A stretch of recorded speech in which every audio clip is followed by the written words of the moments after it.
Секој ден во текот на летото најмалку 120 доброволни пожарникари ќе бидат во состојба на готовност за интервенција при пожари.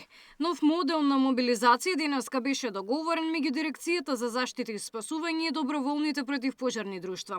Целта е полицијата и армијата во делот на човечките ресурси да биде сведен на минимум, а примарниот товар во првиот одговор да го понесат професионалните и доброволните пожарникари, кои се веќе тренирани за гаснењето на жариштата.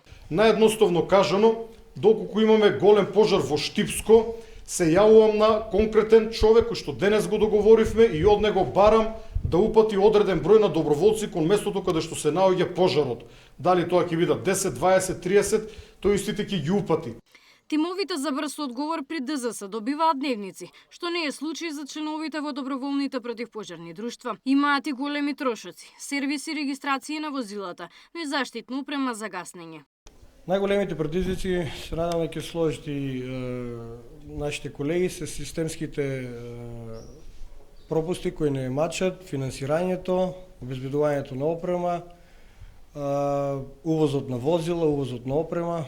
Овде сме одоночени, плаќаме данок и мислам дека сето тоа треба сериозно државата се зафати и да ги отклони сите овие препреки кои и tekako ни создаваат проблем во нашето работење. Со ребалансот на буџетот Ангело вели дека ќе добие доволно пари за да бидат платени доброволците ангажирани преку тимот за брзо распоредување.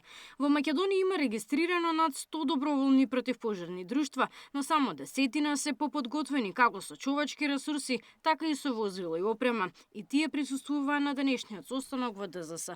Во Македонија од почетокот на месецов е прогласена кризна состојба, а издадена и забрана за движење во шуми. Габриела Лескова, Сител телевизија.